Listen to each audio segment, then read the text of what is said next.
Hey everyone, and welcome back. Tonight we're peeling back another layer of the past, leaving behind the grand castles and epic battles to find the quiet, desperate struggles that truly defined an era. We're returning to the world of the medieval peasant, but we're not huddling with them in the dead of winter just yet. Instead, we're joining them in the frantic, sun-drained days of autumn, in the breathless race against the coming frost. It was a season not of cozy sweaters and pumpkin spice, but of gnawing anxiety and back-breaking labor, a time when every single root pulled from the ground, every strip of meat salted, was another small bet placed against death itself. So before we begin, if you enjoy these journeys into the quieter corners of history, take a moment to like the video and maybe subscribe if you haven't already. It's a small gesture that makes a huge difference. And as always, I'm curious to know who's joining our little historical campfire tonight. Let me know in the comments where you're listening from and what time it is for you. Now, dim the lights, settle in, and let's travel back to a time when the falling of a single leaf could sound like a death knell.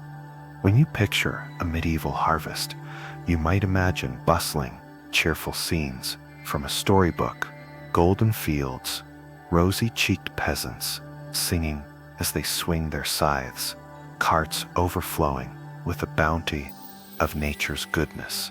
Forget all of that. For the average peasant, the harvest wasn't a celebration. It was a frantic, desperate, and deeply personal calculation. Autumn wasn't a season. It was a final, frantic warning whispered on a wind that was growing colder by the day. It was a race against a clock whose hands were made of frost and whose final chime was the first impenetrable freeze. Your entire existence was tethered to this single, terrifying deadline. You could feel it in your bones long before the first snowflake fell. The air, once thick and warm with the hum of summer life, now had a sharp, brittle edge.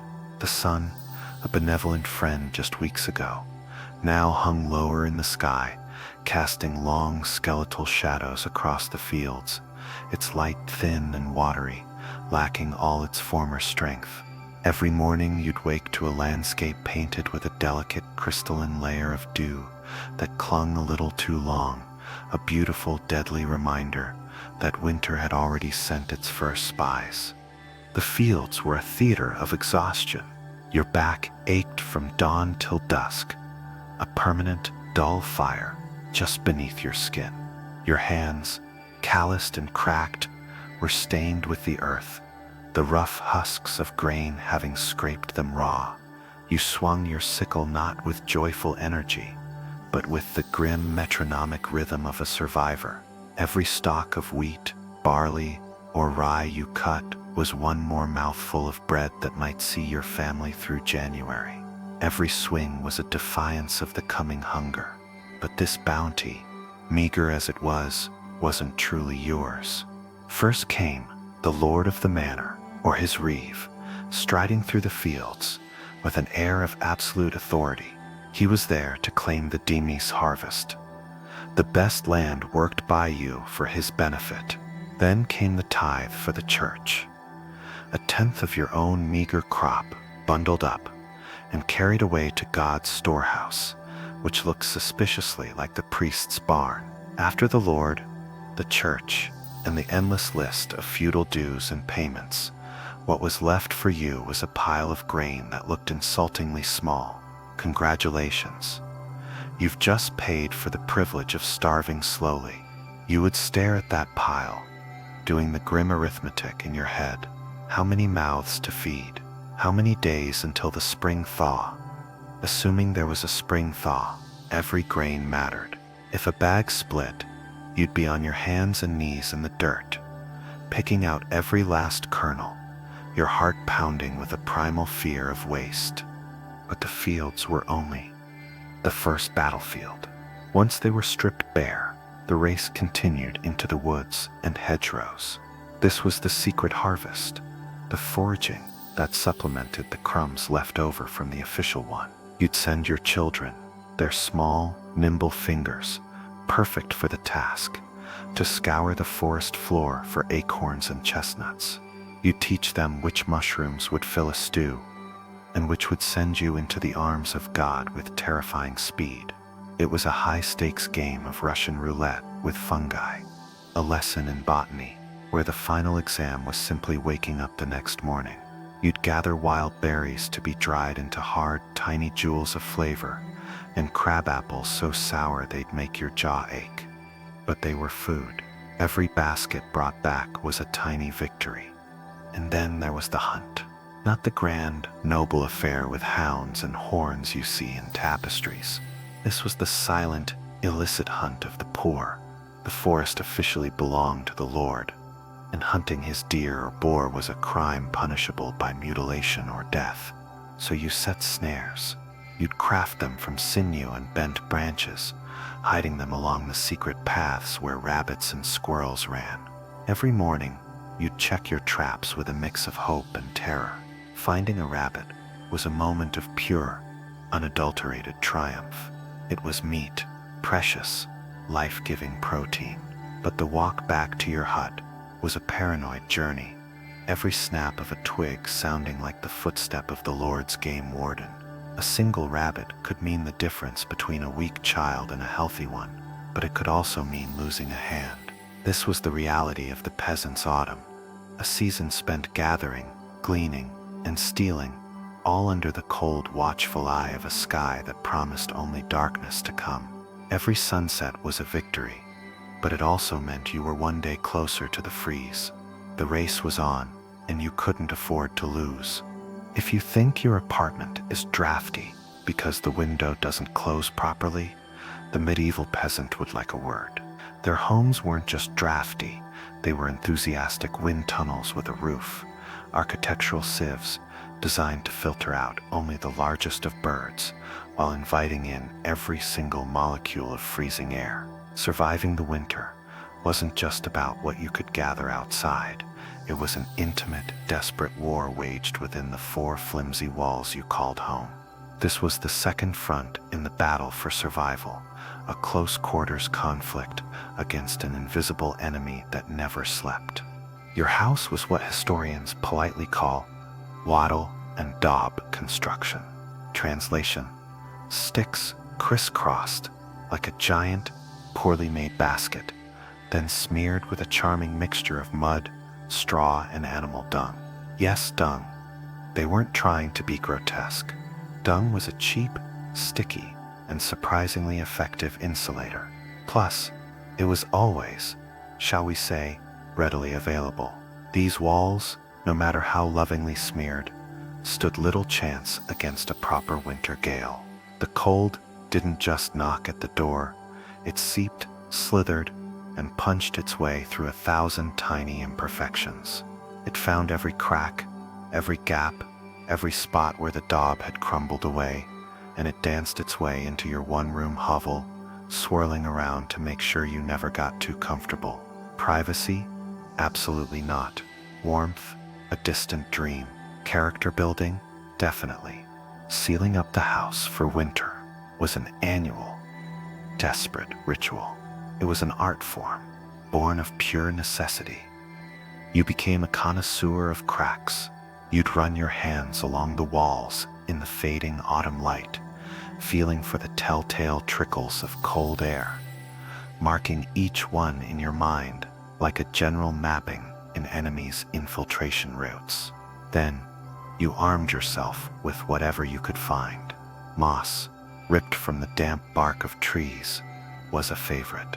You'd jam great clumps of it into the wider gaps, packing it down with a stick until it formed a dense, spongy barrier. Scraps of old cloth, worn so thin they were barely threads holding hands, were stuffed into the smaller fissures. Bundles of dry grass, animal hair shed from your goat, literally anything that was soft, squishy, and vaguely insulating, was jammed into a hole somewhere. The most determined souls undertook a far messier project. They would mix up a fresh, freezing batch of daub, more mud, more straw, more dung, and slather another layer onto the outside of their walls. Imagine standing there in the biting November wind, your fingers numb, slapping cold manure onto your own house, while muttering, "This is fine. This is luxury."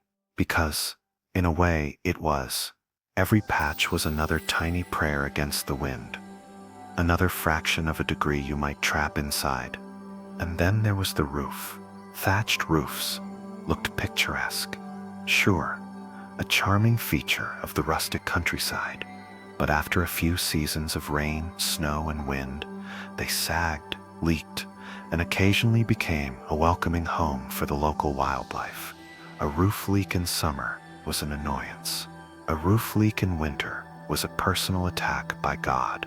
The slow, methodical drip, drip, drip of icy water onto your floor, onto your bed, onto your head was a form of psychological torture.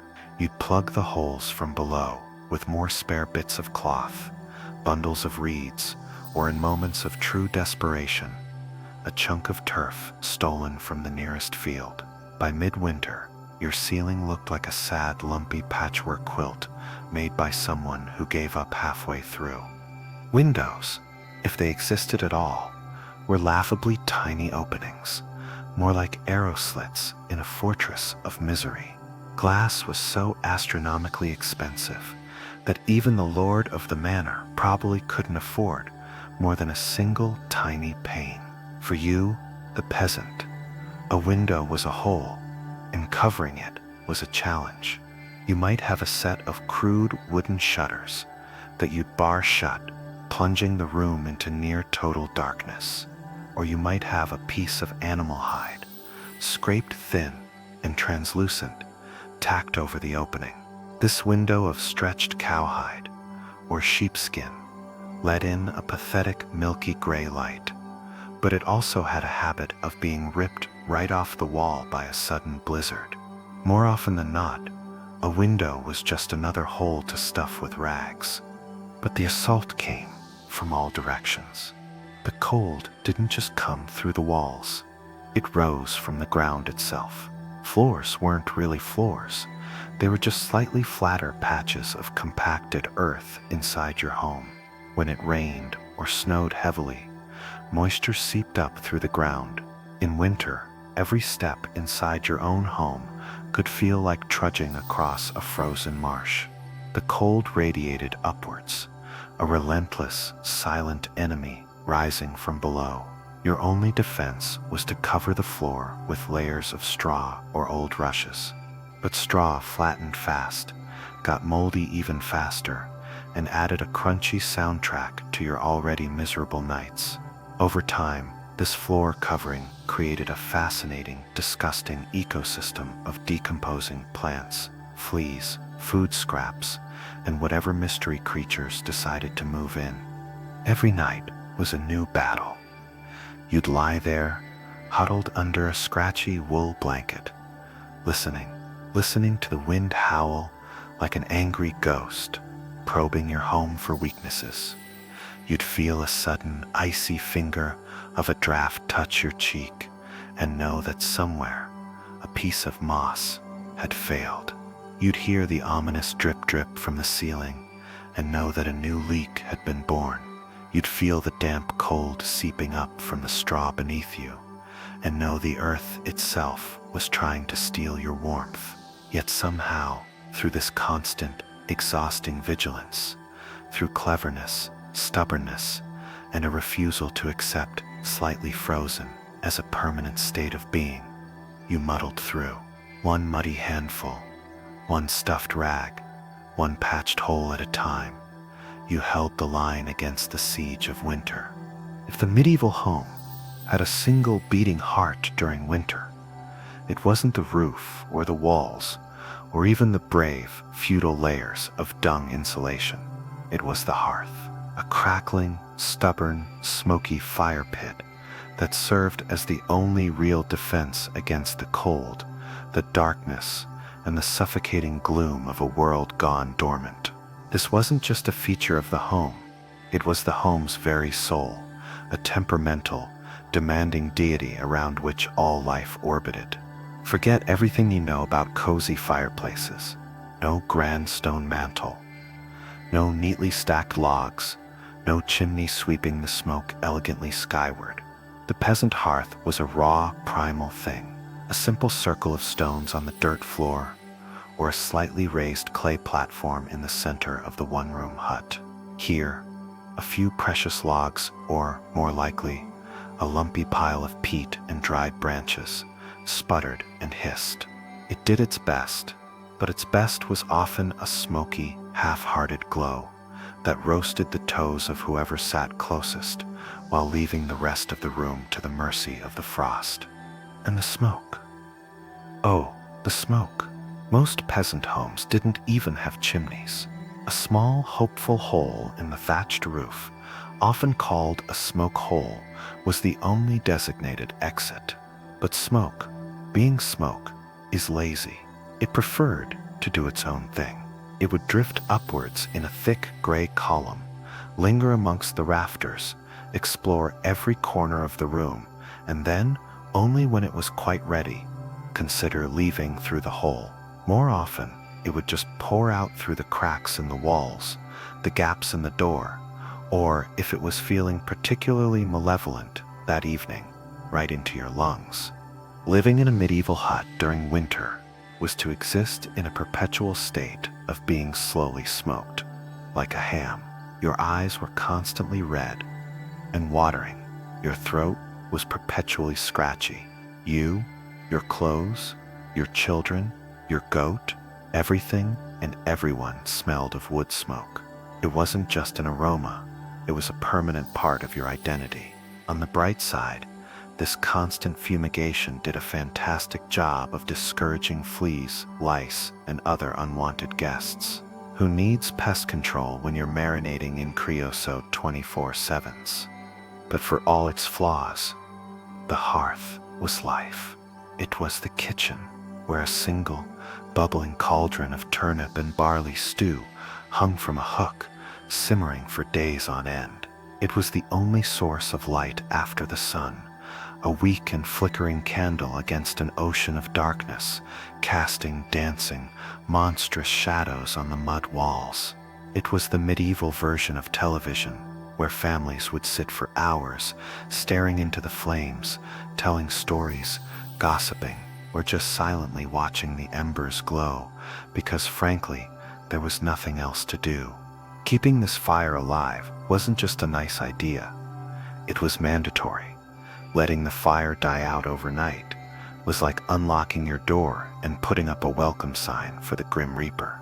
The cold would pour into the hut faster than a tax collector after harvest, and in the dead of winter, restarting a fire from scratch was a monumental, potentially lethal undertaking. Matches didn't exist yet. Lighters, dream on. Rekindling a fire meant striking flint and steel together, praying for a single precious spark to leap onto a piece of char cloth or tinder. You had to coddle that spark, feeding it with the driest, most delicate kindling you had, which, in the middle of a damp, frozen winter, was about as common as a unicorn. Imagine trying to do all this in the pitch black, half asleep, with fingers so numb they feel like frozen sausages. Now add a hungry wolf howling in the distance for extra motivation. It wasn't a chore, it was a high-stakes survival challenge. So, peasants got smart. They learned the sacred art of banking the fire. No, not in a cozy savings account. Banking meant carefully burying the glowing embers under a thick mound of ash right before bed. The ash acted like a perfect insulating blanket, starving the coals of oxygen just enough to keep them from burning out, but allowing them to smolder, hot and alive, just barely, until morning. It was a delicate, precise operation. Too much ash, and you'd suffocate them. Too little, and they'd burn out before sunrise. Fire banking was a skill passed down from parent to child, like a prized family recipe. Everyone had their own little secrets and superstitions. Some swore by using only the driest ash from the center of the pile. Others insisted a bit of dampness was key to slowing the burn. Some packed the embers tight as a fist. Others let them breathe. You could practically start a medieval village feud just by suggesting a better fire banking method. It was the ancient version of arguing over barbecue techniques, just with slightly higher stakes than a dry brisket. If you did it right, the morning routine was a small miracle. You'd stumble over to the hearth, poke the gray mound with a stick, and a network of beautiful glowing red veins would reveal itself. You'd gently blow on them, add some fresh kindling, and voila, flames would lick back to life. It was a moment of profound triumph, a daily victory against the smothering cold. But if you did it wrong, well, mornings got a whole lot colder and a whole lot grumpier. You'd be faced with a pile of cold dead ash and the grim prospect of starting from scratch, or the humiliating walk of shame to your neighbor's hut to beg for a single glowing coal carried in a clay pot. The hearth didn't guarantee survival, but without it, survival was downright impossible. It was a smoky, sputtering, often disappointing little fire, but in the vast, indifferent cold of a medieval winter, it was the angry, defiant, beating heart of hope. In the medieval peasants' war against winter, there was one source of heat that was cheaper than firewood, more reliable than a sputtering hearth, and far more abundant than sunshine. It was other living things. When the freezing winds whistled through every crack in the wattle and daub, and the fire shrank into a sullen, smoky ember, the final, most desperate strategy was simply this: get closer. This was the invention of the human furnace, a messy, smelly, profoundly communal solution to the elemental problem of staying alive. Forget about personal space. The very concept would have been laughably absurd. Privacy wasn't just a luxury, it was an unknown dimension. On the coldest nights, the goal wasn't comfort. It wasn't restful sleep. It was simply don't wake up frozen to the floor. To achieve this, entire households would pile together in the warmest corner of the hut, usually the area furthest from the leaky door and closest to the dying hearth. They would wrap themselves in whatever scraps of cloth they could find: a threadbare wool cloak, an old sack, a piece of tattered hide, and form what could best be described as a desperate, snoring human lasagna. The layering was strategic. Younger children, being smaller and more vulnerable, were squeezed in between their parents, forming the warm, precious center of the pile. Grandparents, with their thinning blood and aching joints, were snuggled under the outer layers, shielded from the worst of the drafts. If Cousin Ethel showed up unexpectedly, driven from her own hovel by a collapsed roof, well, there was always room for one more. You just squeezed in tighter. If you were lucky, you got to sleep in the middle of this human heap, where body heat radiated from all sides, a cocoon of shared warmth. If you were unlucky, you were on the edge, the medieval equivalent of sleeping next to the open door of a meat locker. One side of your body might be tolerably warm, while the other was exposed to the icy breath of the room, slowly turning numb. And woe to the person who moved too much during the night. You shift once to get comfortable, and suddenly you've knocked Aunt Mildred into the freezing draft by the wall. Congratulations, you are now the family villain until spring. Sometimes, even the bedding was a shared communal affair. A single straw mattress, a large sack stuffed with hay that slowly flattened and grew moldy under the nightly weight of multiple generations. And because hygiene wasn't exactly winning any awards back then, let's just say it wasn't the most fragrant sleeping arrangement. But hey, when it's you versus frostbite, you stop being picky about the smell of your snoring uncle. This huddling wasn't just instinct, it was science, albeit a grim and untheorized one. Some medieval guides even recommended deliberately arranging the strongest, warmest people on the outside of the group, like human shields against the cold. Babies and frail elders were tucked deep in the center, treated like the precious little heat generators they were. Their small, fast-burning bodies were a vital resource. This wasn't just about survival, though. Over time, it became part of daily life, a form of forced family bonding. Long winter nights huddled together led to storytelling, singing, and undoubtedly some very interesting conversations muffled under a shared wool blanket. But the human furnace often had non-human components. If you thought modern roommates were a challenge, medieval peasants would like to introduce you to their winter housemates. Cows, goats, pigs, and chickens. Basically, anything with a pulse and a bit of body heat was welcome inside. Bringing animals indoors wasn't just a quirky village tradition. It was a vital survival tactic. Livestock generated a surprising amount of warmth, and in a poorly insulated hovel where the wind howled louder than your stomach, every little degree mattered. Plus, if your goat was sharing a wall with you, it was slightly less likely to get stolen by a starving neighbor in the dead of night. 2 birds, 1 stinky stone. At night, the one-room house became a chaotic, living furnace. Chickens would find a place to roost in the rafters or in old baskets, clucking softly. Pigs, not known for their decorum, would snort contentedly near the hearth. And the cows, the true kings of the indoor menagerie, would lounge luxuriously against the walls, chewing their cud like they paid rent. It wasn't glamorous, far from it. If you've ever been stuck in a car on a long summer road trip with someone who forgot to shower, imagine that. But it's a cow.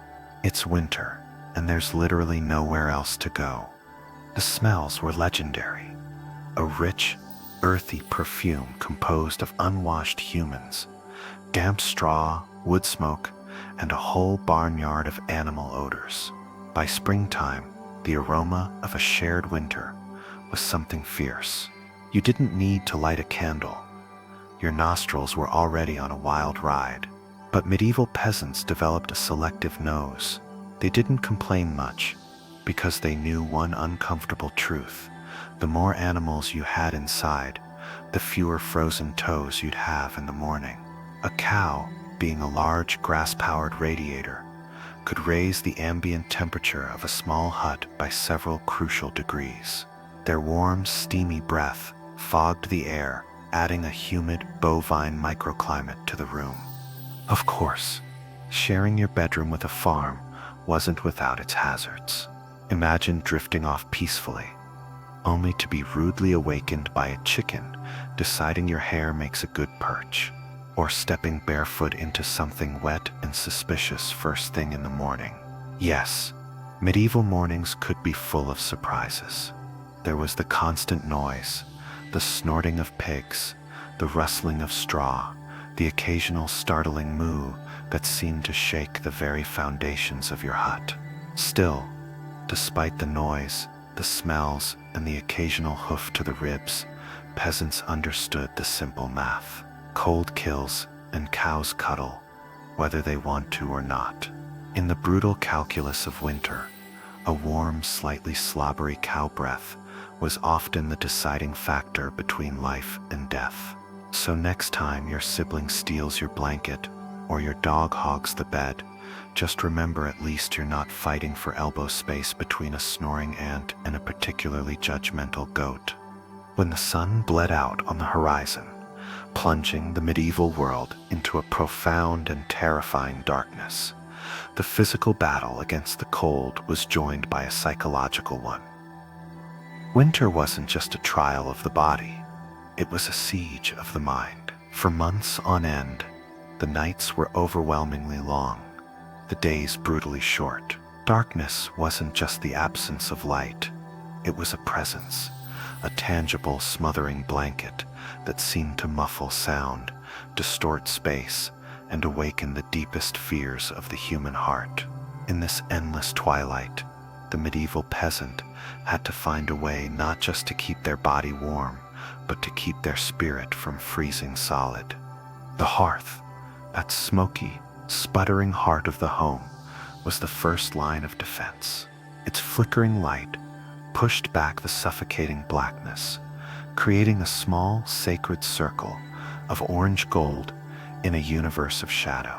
Within this bubble of light, life could continue, albeit in a muted, claustrophobic form. But beyond its reach, the corners of the hut dissolved into an impenetrable gloom. The familiar shapes of a stool, a pot, a sleeping goat became monstrous silhouettes, their shadows stretching and dancing on the mud walls like demons at play.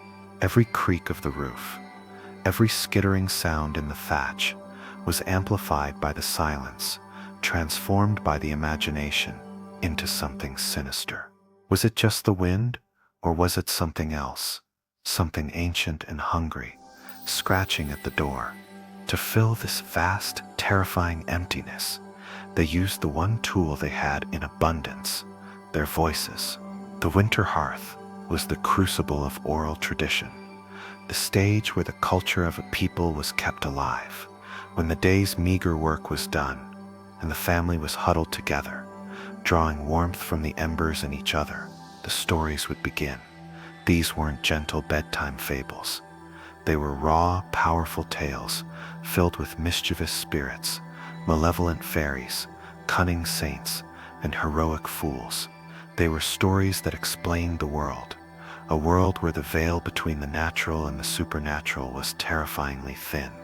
An elder, his face a roadmap of wrinkles illuminated by the firelight, might recount the tale of a local bog, haunted by a will-o'-the-wisp that lured unwary travelers to a watery grave. The children, their eyes wide in the gloom, would lean in closer, the fictional terror, a strange and welcome distraction from the real terror of the cold. They heard stories of werewolves that roamed the frozen forests, of ghosts that sought warmth by the hearths of the living, of the wild hunt, a spectral procession that thundered across the winter sky on the stormiest nights. These tales were more than just entertainment. They were a form of psychological armor. By giving a name and a story to the formless anxieties of the dark, they made them manageable. Fear, once contained within a narrative, could be understood, anticipated, and in a way, controlled. Alongside the stories came the songs, ballads of lost love, epic poems of forgotten kings, and crude, bawdy verses that would elicit muffled laughter in the smoky air. Music was a powerful balm against the oppressive silence. A simple, repetitive melody played on a homemade flute, or the rhythmic thrum of a hand on a wooden stool could fill the hut with a sense of life and continuity. Singing together, their voices blending in the darkness, was an act of communal defiance. It was a declaration that even in the deepest, coldest night, human life, human culture was still present, still vibrant. Superstition wrapped itself snugly around their daily survival. The world was alive with unseen forces, and winter was when those forces were most active and most dangerous. Every peasant knew the practical rules for staying alive: bank the fire, seal the cracks, but they also knew the spiritual ones. A pinch of salt spilled near the hearth might keep evil spirits at bay. A sprig of holly, a plant that bravely stayed green even in the snow, was hung over the door as a symbol of life's endurance and a charm against misfortune. Certain words were never spoken after dark. Certain paths were never walked when the moon was hidden. These weren't just quaint folk beliefs.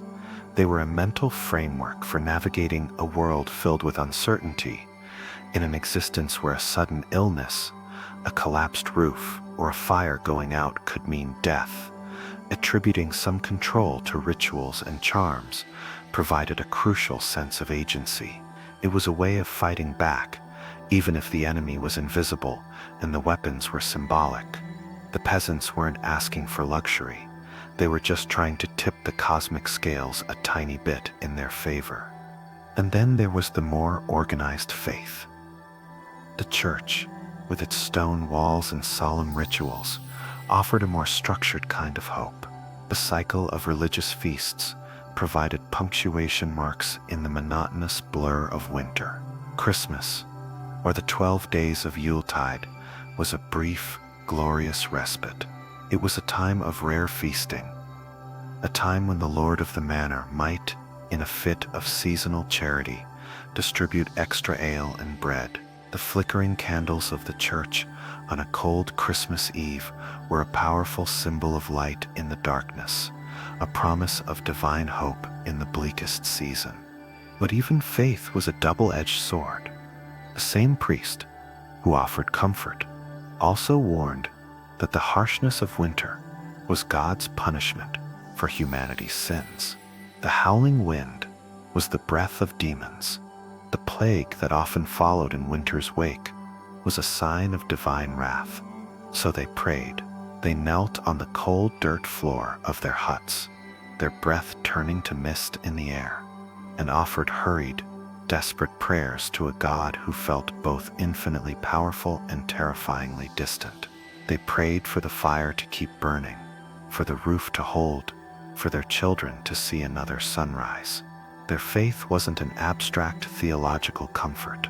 It was a daily, urgent conversation with the forces that governed their fragile lives. Through this rich tapestry of stories, songs, superstitions, and prayers, the medieval peasant did more than just survive the winter. They endured it. They built a fortress of the mind, a rich inner world that provided meaning, community, and hope when the outer world offered nothing but cold and darkness. It was a testament to the astonishing resilience of the human spirit, its ability to spin light out of the deepest shadow, one whispered story, one wavering song, one desperate prayer at a time. For all the ingenuity, the prayers, and the raw, stubborn endurance, the chilling truth of the medieval winter was this: sometimes it wasn't enough. Winter was a patient, methodical predator, and every year it claimed its due. The battle for survival was not a story where everyone emerged a hero. It was a brutal war of attrition, and when spring finally arrived, breaking the long siege with its pale, watery sunshine, it often illuminated a landscape of loss. This was the final grim accounting, the price of passage through the darkest season. Failure wasn't a single dramatic event. It was a slow, creeping erosion of life. It could begin with something as simple as a fire that refused to be rekindled. A family, having banked their embers poorly, might wake to a hovel as cold inside as out. The frantic work with flint and steel would yield no spark. The desperate trip to a neighbor's hut would reveal that their fire too had died. Huddled together under every scrap of cloth they owned, their bodies would begin the slow, inexorable slide into hypothermia. It wasn't a violent death. It was a quiet, sleepy fading, a surrender to a cold so profound it seeped into the very marrow of their bones. Neighbors might find them weeks later, still locked in a frozen embrace, as if trying to share one last shred of warmth until the very end.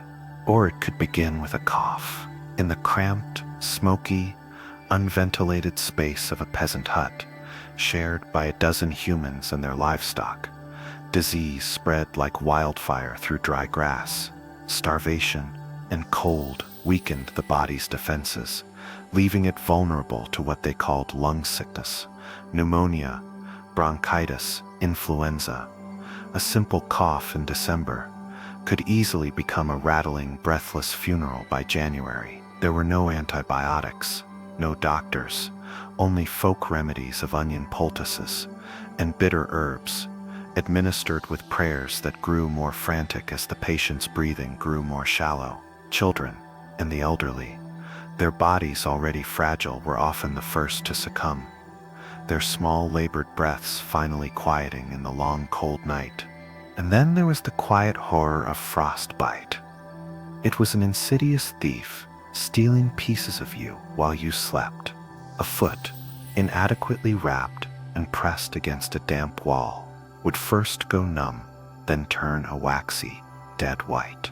You might wake up and not even realize what had happened until you saw the blackened toes, the flesh dead and unresponsive. Fingers, ears, the tip of a nose, all were vulnerable. Some villagers survived the winter at the cost of their limbs, carrying a grim badge of honor that said, "I made it through, but winter took a piece of me." The lucky ones lost only a toe. The unlucky ones saw the blackness creep. The infection set in and faced a slow, agonizing death from gangrene.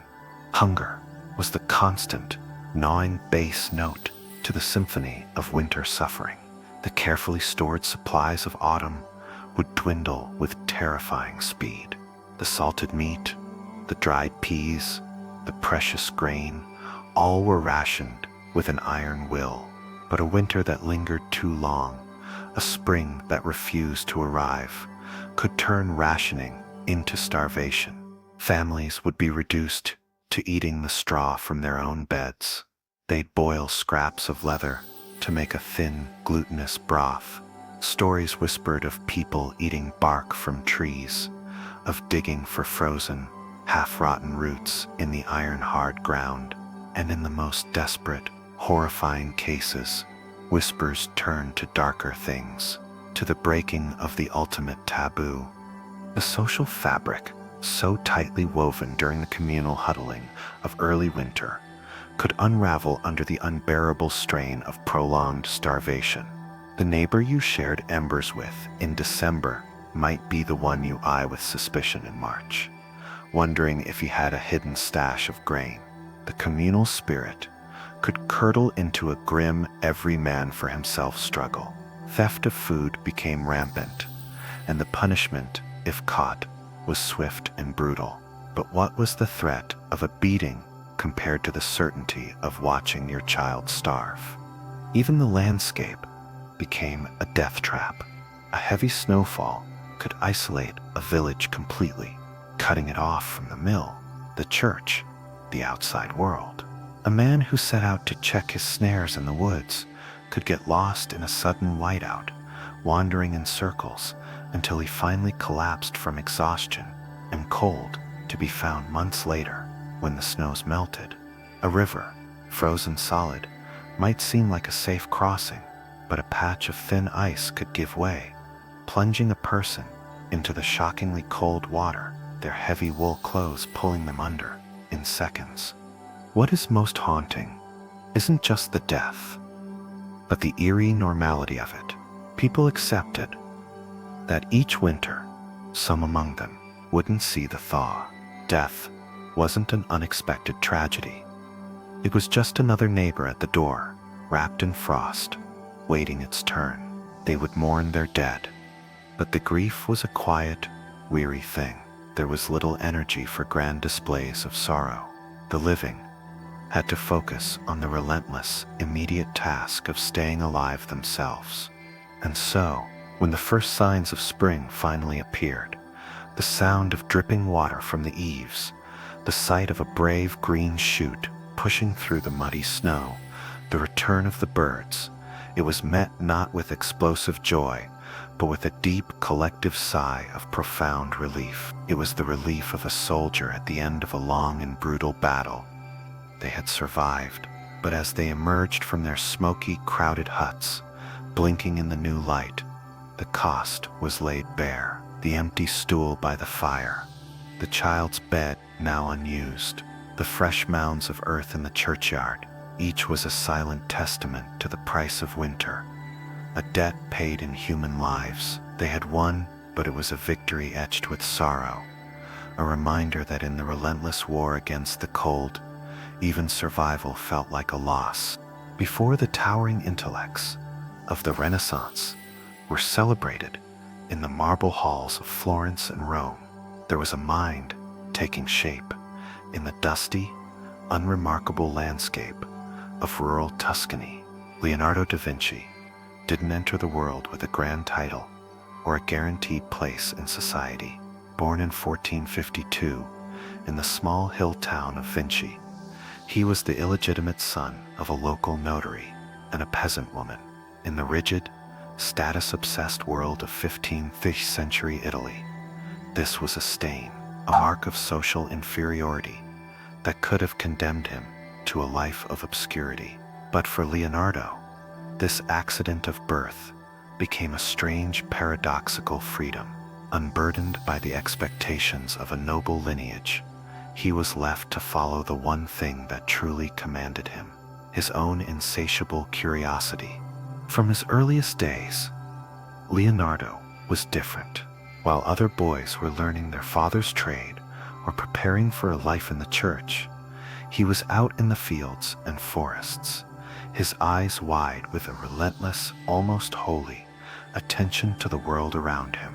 He didn't just see a bird, he saw the intricate mechanics of its wings, the subtle shift of feathers catching an updraft. He didn't just see a river, he saw the swirling eddies of the current, the way water curled around a stone, the very physics of its flow. He was a boy possessed by the demon of why. Why did the sky appear blue? Why did a tree's branches spread in a predictable pattern? Why did a human face, in a moment of laughter, crease in exactly that way? His world was not one of books and formal education, which were largely denied to him because of his birth. His classroom was nature itself, and his teacher was the raw, unfiltered evidence of his own senses. And to capture what he saw, he began to draw. His early sketchbooks weren't the idle doodles of a child. They were ferocious acts of observation. They were filled with the delicate anatomy of a dragonfly's wing, the gnarled texture of an ancient olive tree's bark, the precise musculature of a horse's leg. Drawing for Leonardo wasn't just about making a pretty picture. It was a tool for understanding. It was a way of dissecting the world, of peeling back its surface to reveal the hidden machinery within. This obsessive looking was paired with a restless, wandering spirit.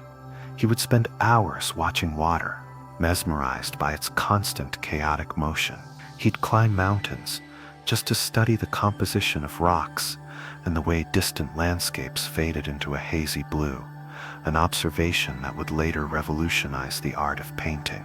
He was fascinated by the fleeting, the ephemeral, the swirl of smoke from a candle, the fleeting expression on a human face, the momentary pattern of a ripple in a pond. He was trying to catch the world in the act of being itself. His illegitimacy meant he couldn't follow his father into the legal profession, a blessing in disguise that pushed him towards the only other respectable path for a boy with his talents: the artist's workshop.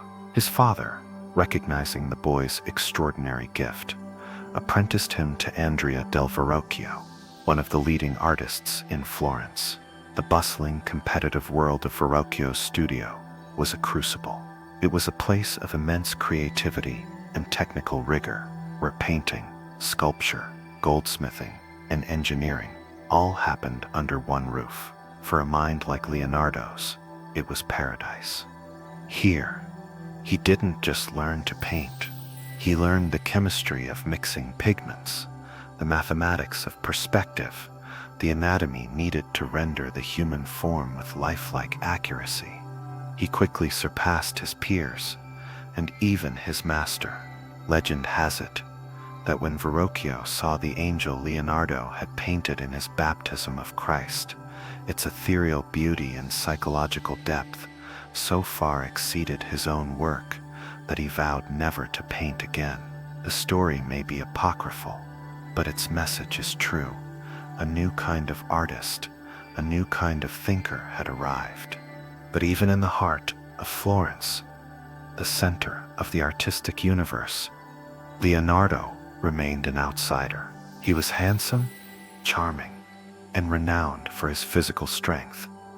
Yet he was also enigmatic, secretive, and prone to abandoning projects in midstream. his mind already leaping ahead to the next puzzle. He was left-handed, a trait sometimes associated with deviancy, and wrote his private notes in a strange mirror script, a habit that fueled suspicions about his already unconventional nature. He was fascinated by the grotesque as much as the beautiful, filling his notebooks with sketches of bizarre, exaggerated human faces, alongside designs for ethereal Madonnas. He was a man at war with limitations, the limitations of his birth, the limitations of his time, and most of all, the limitations of human knowledge. He saw a world of infinite, interconnected wonders, and he was possessed by a burning desire to understand it all. The boy who had sketched flowers in the Tuscan hills was now beginning to sketch the very blueprint of the universe. He was no longer just an artist. He was becoming something else, something the world had never seen before. A scientist, an engineer, an inventor, a philosopher. He was the living embodiment of the Renaissance ideal, the universal man. And this was only the beginning of his journey to map the seen and unseen territories of existence, armed with nothing but a stick of charcoal and the most powerful observational instrument ever created, the human eye. The Florence of the late 15th century was a city humming with genius and ambition, a dazzling, cutthroat arena where art was a weapon, wealth was a religion, and a man's reputation was forged in the crucible of public commission. It was into this glittering, high-stakes world that Leonardo da Vinci emerged, not just as an artist of prodigious talent, but as a force of nature that the city's rigid guilds and powerful patrons struggled to comprehend. His mind, once a private universe of sketches and observations, was now unleashed upon the world, and it would both astonish and exasperate all who encountered it. His reputation grew like a legend, whispered in the city's workshops and palaces. He was the painter who could capture not just a person's likeness, but the very motions of the mind, the fleeting, invisible currents of thought and emotion that flickered across a face. His portraits weren't just surfaces, they were psychological landscapes. But with this genius came a maddening unreliability. Patrons who commissioned a work from Leonardo entered into a pact with uncertainty. He would accept a commission, begin with a flurry of brilliant sketches and studies, and then he would get distracted. His studio was less a painter's workshop and more a mad scientist's laboratory. In one corner might be an unfinished panel of the Madonna, her face a mask of serene divinity. In another, a dissected animal part, its anatomy meticulously rendered in red chalk. On his desk, a complex gear and pulley system for a theatrical machine he was designing for a festival. On the floor, blueprints for a canal to divert the Arno River. To Leonardo, it was all connected. The flow of water, the mechanics of a bird's wing, the fall of a drapery, the structure of a human skull. They were all just different dialects of the same universal language, the language of nature's design. But to a frustrated merchant waiting for his wife's portrait, it just looked like chaos. It was in Milan, under the patronage of the ruthless and ambitious Duke Ludovico Sforza, that Leonardo's multifaceted genius found its grandest stage. Sforza wasn't just looking for a court painter, he was looking for a symbol of his power, a master of all arts and sciences, who could design war machines as readily as he could paint a mistress's portrait. Leonardo, in his now famous letter of application to the Duke, barely mentioned his artistic skills. Instead, he touted his abilities as a military engineer. He claimed he could design unbreakable bridges, devastating cannons, armored vehicles, the precursors to the modern tank, and all manner of secret weapons. Art was listed almost as an afterthought. Sforza, intrigued by this strange combination of war and art, brought Leonardo to his court. For nearly 2 decades, Milan became Leonardo's playground. He was a courtier, a pageant master, an engineer, and an artist.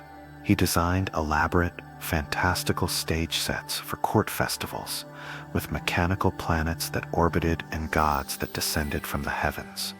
He undertook massive architectural and engineering projects.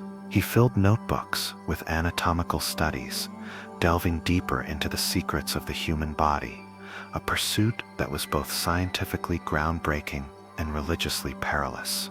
And it was here, on the damp wall of a monastery refectory, that he would create one of the defining works of Western civilization, the Last Supper.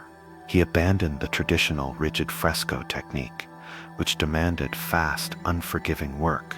Instead, he experimented with his own concoction of oil and tempera on a dry wall, a decision that would allow him to work slowly, meticulously, to capture every nuance of expression, but which would also, tragically, cause the painting to begin decaying within his own lifetime. He didn't just paint 13 men at a table. He painted a psychological explosion. He captured the single, shattering moment after Christ has spoken the words, "One of you will betray me." The painting is a wave of human emotion: shock, denial, anger, sorrow, rippling outwards from the serene, tragic figure of Christ at the center. Each apostle is an individual, a complex study in human reaction. It was a revolution in narrative art, but the process was agonizing for the monks. Leonardo would sometimes stand before the wall for an entire day, his arms folded, staring at the work without making a single brushstroke. Then, in a sudden burst of inspiration, he would seize a brush and paint furiously for an hour, only to disappear again for days. He was a torment to his patrons, but the result was a work that transcended art and became a profound meditation on humanity, faith, and betrayal. While he was creating this spiritual masterpiece, his mind was also occupied with projects of a much darker nature. His notebooks from the Milanese period are filled with terrifyingly beautiful drawings of war machines. He designed a giant crossbow, so large it required a team of men to wind it. He sketched a scythe chariot, a horse-drawn death machine with whirling blades designed to slice through enemy ranks. These weren't just fantasies, they were deeply considered engineering problems. He drew them with the same loving attention to detail, the same understanding of mechanics that he brought to his anatomical studies. This was the central paradox of Leonardo. The same hand that could render the ineffable tenderness of the Virgin Mary's smile could also design a weapon of mass destruction. He was a man who professed to hate the bestial madness of war, yet his intellect was clearly captivated by its challenges. He contained multitudes, the artist and the engineer, the pacifist and the weapons designer, the divinely inspired creator, and the cold empirical observer. His ambition was not just to paint the world, but to understand its every mechanism, from the beating of a human heart to the trajectory of a cannonball. In the court of Milan, surrounded by the machinations of power and the constant threat of war, Leonardo's mind flowered in all its brilliant, contradictory, and sometimes terrifying glory. He was not just painting masterpieces, he was attempting to master reality itself. When the political storms of Italy finally broke over Milan, sweeping his patron Ludovico Sforza from power, Leonardo da Vinci, now approaching 50, once again became a wanderer. The fall of Milan scattered his grand projects to the winds, leaving his colossal bronze horse statue, a mere clay model to be used as target practice by invading French archers. But for a mind like Leonardo's, chaos was just another word for opportunity. He entered the final, most enigmatic phase of his life, a period where his artistic output slowed to a trickle, but his inner journey into the fundamental workings of the universe accelerated into a tempest. This was the era of the notebooks. While the world clamored for more paintings, more masterpieces. Leonardo turned inward, pouring his ferocious energy into thousands of pages of manuscript. These weren't diaries or orderly scientific treatises. They were chaotic, swirling vortexes of thought, where a study of a human fetus might share a page with a design for a hydraulic pump, and a mathematical equation might be scribbled next to a philosophical aphorism, written in his cryptic left-handed mirror script. They were a private conversation he was having with the cosmos. His quest to understand the human body became a near sacrilegious obsession. In an age when the dissection of human corpses was deeply taboo, fraught with the peril of excommunication and public disgrace, Leonardo secretly sought out bodies. In the cold, candle-lit cellars of hospitals, he would work through the night, peeling back the layers of the human form with a surgeon's precision and an artist's eye. He wasn't just looking at muscles and bones. He was searching for the very seat of the soul. The drawings from these dissections are both terrifyingly clinical and breathtakingly beautiful. He was the first to accurately depict the human spine, the first to draw the child in the womb, floating in its amniotic fluid, a serene, mysterious passenger on the verge of life.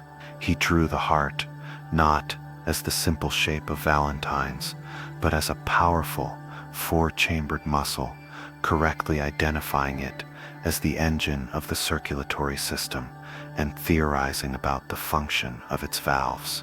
He would inject wax into the ventricles of an ox's brain to create a perfect cast of their intricate, hidden chambers. This wasn't art anymore. This was a forbidden science, a direct, unflinching interrogation of the flesh. He was mapping the machine of God.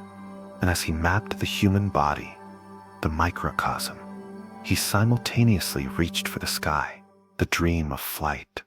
A fantasy as old as humanity became for Leonardo a solvable engineering problem. He was possessed by it. For years, he filled notebooks with studies of birds, dissecting their wings, analyzing the structure of their feathers, and meticulously documenting their every motion in the air. He understood that flight was a matter of mechanics, of air pressure and aerodynamics. From these observations, he designed his flying machines. He sketched ornithopters, contraptions with flapping wings meant to mimic the flight of a bird, powered by a complex system of cranks and pedals operated by a human pilot. He designed a precursor to the helicopter, an aerial screw that he theorized could bite into the air and lift itself from the ground. He even designed a parachute, a pyramid of linen cloth that, he calculated, would allow a man to throw himself down from any great height without suffering any injury. These weren't the whimsical fantasies of an artist. They were rigorous, calculated designs based on his deep understanding of physics. We don't know if he ever attempted to build and fly these machines. Perhaps he understood that the materials and power sources of his time were simply inadequate. But the dream, the blueprint, was there, perfect and complete in the pages of his notebooks. During this period, he did create a handful of paintings, and they are among the most mysterious and psychologically potent works in history. He began work on a portrait of a Florentine merchant's wife, Lisa del Giocondo, the Mona Lisa. He would work on it for years, carrying it with him on his travels, constantly refining it, never quite finishing it, never delivering it to its commissioner. He wasn't just painting a portrait, he was painting a mystery. He used his newly perfected sfumato technique, a subtle blurring of edges, to create an expression that is perpetually shifting, a smile that seems to appear and fade, a gaze that seems to follow you. The painting became his private obsession, a laboratory for his theories on human emotion and the elusive nature of the soul. In his final years, Leonardo found his last great patron, not in an Italian duke, but in the King of France himself, Francis I. The young king was a great admirer of the Italian Renaissance, and he invited the aging master to his court, not as a hired craftsman, but as an honored guest, a philosopher king.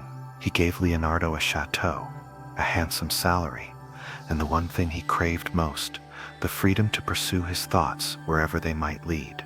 Here, in the gentle landscape of the Loire Valley, the old man, his right hand, now paralyzed by a stroke, spent his last days organizing his vast, chaotic collection of notebooks. He was no longer building war machines or designing cathedrals. He was a sage, conversing with the king, reflecting on the great themes of his life's work: the flow of water, the nature of light, the mechanics of the human heart, the mystery of a smile. He saw the world as a single magnificent organism, where the same spirals appeared in the curl of a wave, the unfurling of a fern, and the braids of a woman's hair. He had spent a lifetime searching for the universal patterns, the divine mathematics that connected everything. As his life drew to a close, he seemed to have found not a final answer, but a profound sense of awe at the infinite complexity of it all. In the middle of the 14th century, Europe was a continent brimming with a precarious confidence. The great cathedrals were scraping the heavens, universities were buzzing with new-found intellectual fervor, and trade routes, like the veins of a great circulatory system, pulsed with the flow of goods and gold. It was a world of burgeoning cities, chivalric codes, and a seemingly unshakable faith in a divinely ordered universe. But this world, for all its stone monuments and proud declarations, was built on a fragile foundation, and in the autumn of 1347, a ghost slipped into this world, an invisible passenger on a fleet of merchant ships returning from the east. The ships were Genoese galleys, their holds laden with the silks and spices of the Black Sea, but they carried another, undeclared cargo, a cargo hidden in the blood of the black rats that scurried in the darkness of the hulls and in the guts of the fleas that fed on them. The cargo was a bacterium, Yersinia pestis, to the people of the 14th century, who knew nothing of microbes or epidemiology. It was simply death incarnate. When the 12 galleys limped into the Sicilian port of Messina, the townspeople who gathered at the docks were met with a horrific sight. The ships were like floating coffins. Most of the sailors were already dead, their bodies littering the decks. The few who were still alive were delirious with fever, their bodies covered in strange black swellings, the buboes that oozed blood and pus. They spoke of a mysterious illness that had devastated the Mongol armies they had been trading with, an affliction that killed with terrifying speed. The horrified Sicilian authorities ordered the death ships out of the harbor, but it was too late. The rats had already scurried down the mooring ropes. The fleas had already found new hosts. The shadow had landed. From Messina, it spread like a stain of ink on parchment.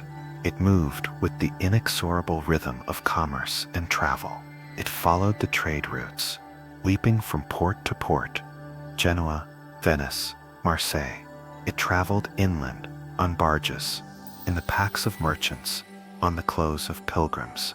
The speed of its advance was terrifying, incomprehensible. A village could be healthy at sunrise and half dead by sunset. The disease itself was a monstrous, multifaceted horror. For most, it was the bubonic form. The telltale buboes would appear in the groin, armpits, or neck, swelling to the size of an egg, then an apple. They were agonizingly painful. This was followed by a raging fever, vomiting of blood, and a delirium that filled the mind with nightmarish visions. Death usually came within a week. For others, it was the pneumonic form, spread not by fleas, but through the air, from one person's cough to another's lungs. This form killed even faster, often within 2 days. And for the unluckiest, there was the septicemic form, where the bacteria overwhelmed the bloodstream, causing the skin to darken and die. These victims, it was said, died on their feet, collapsing in the street, their bodies turning black before the shocked eyes of onlookers. The world, which had seemed so orderly, so governed by the predictable rhythms of the seasons and the church bells, descended into chaos. The sheer scale of the dying was apocalyptic. Chroniclers of the time struggled for words, their language failing in the face of such overwhelming horror. They wrote of carts piled high with the dead, trundling through the empty streets, the carters' cries of "Bring out your dead," echoing in the unnatural silence.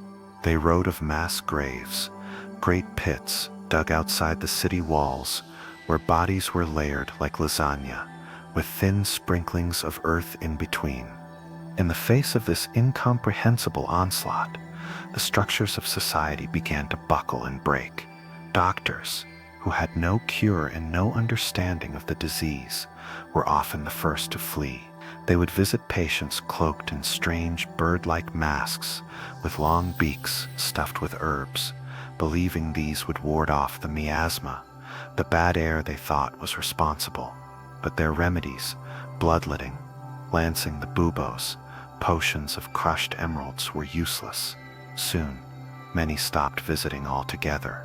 Priests, who were needed to administer the last rites, died in droves as they moved from one deathbed to the next. The rituals of death, so central to medieval life, were abandoned. People died alone without confession, without the comfort of the church. Their souls, it was feared, cast into eternal damnation. Families disintegrated.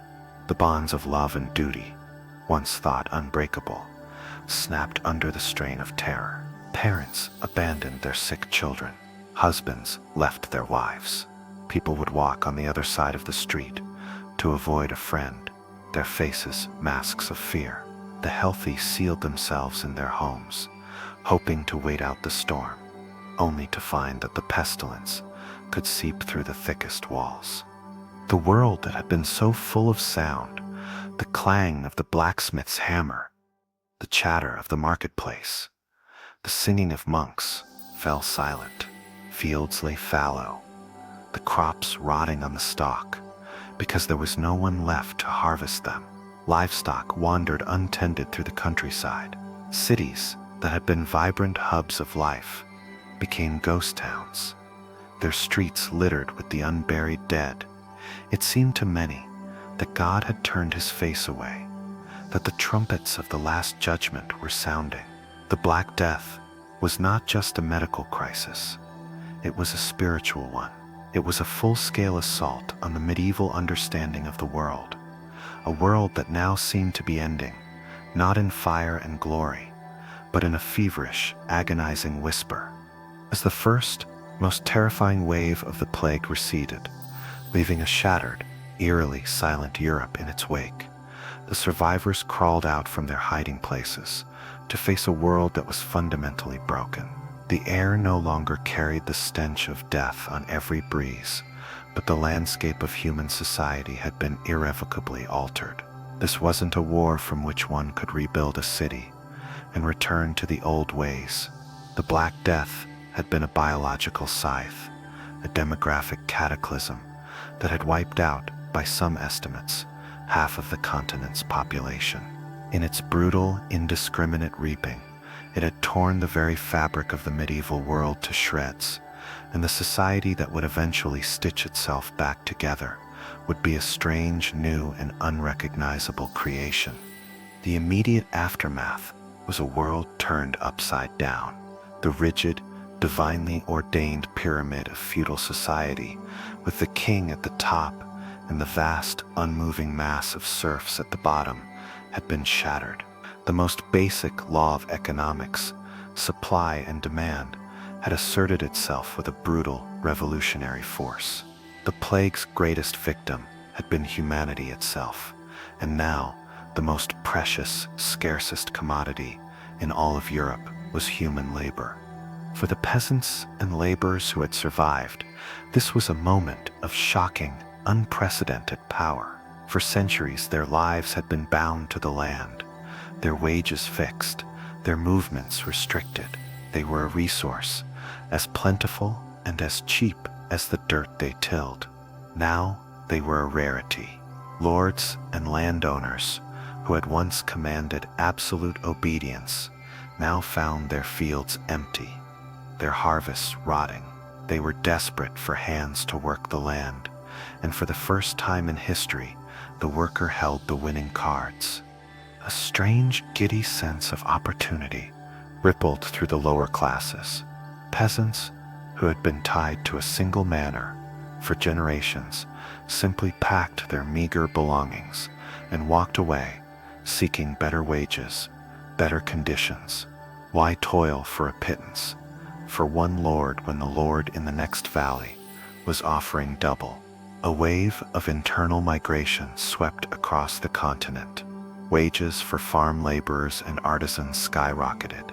A humble craftsman could suddenly demand a salary that would have been unthinkable just a decade before. They ate better food, wore better clothes, and for the first time, tasted the intoxicating nectar of social mobility. The ruling classes, of course, were horrified. This wasn't how the world was supposed to work. They saw this newfound peasant arrogance as a violation of God's own order. Governments and nobles tried to fight back, passing laws to cap wages and force laborers to return to their former masters.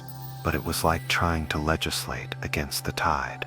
The economic reality was too powerful. When the laws failed, peasant revolts erupted across Europe, fueled by this new sense of self-worth and a simmering resentment of the old order. Men who had once bowed their heads in silent deference now armed themselves with scythes and pitchforks, demanding an end to serfdom and a share in the world they were rebuilding. But the revolution wasn't just in the fields, it was in the mind. The plague had delivered a devastating blow to the one institution that had held medieval society together, the church. For centuries, the church had provided the answers.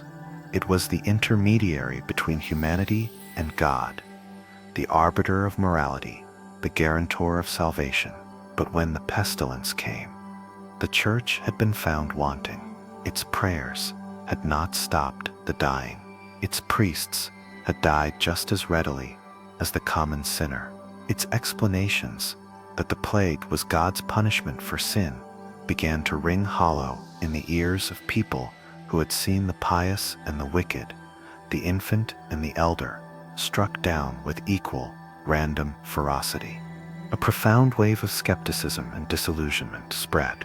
People didn't necessarily abandon God, but they began to question his earthly representatives. New, more personal forms of faith emerged, movements that emphasized a direct relationship with God, without the need for a corrupt or ineffective clerical hierarchy. The seeds of the Protestant Reformation, which would tear Christendom apart a century later, were sown in the mass graves of the Black Death. At the same time, a strange, morbid obsession with death entered the European consciousness. Art became filled with macabre imagery. Skeletons danced with popes and kings in the Danse Macabre, a grim reminder that death was the great equalizer. Artists depicted the triumph of death, with a skeletal grim reaper scything through a terrified populace. Yet, paradoxically, this obsession with death also led to a frantic, passionate embrace of life. If life was so fragile, so fleeting, then it must be lived to the fullest. This wasn't just hedonism. It was a philosophical shift. The focus began to move from the promise of the afterlife to the possibilities of the here and now. This new emphasis on human experience, on individual potential, on the beauty and tragedy of earthly existence, was the very intellectual soil from which the Renaissance would spring. Even science, in its primitive form, was transformed. The old medical theories, of the four humors and miasmas had been proven utterly useless, the catastrophe spurred a new, more empirical approach to medicine. Doctors began to place more emphasis on direct observation, on public health measures like quarantine, on the anatomy of the human body. It was the beginning of a long, slow journey, away from superstition and towards a scientific understanding of the world. The Black Death was an unparalleled catastrophe, a dark scar across the face of history. It was a symphony of suffering, a period of unimaginable terror and loss, but from its ashes, a new world struggled to be born.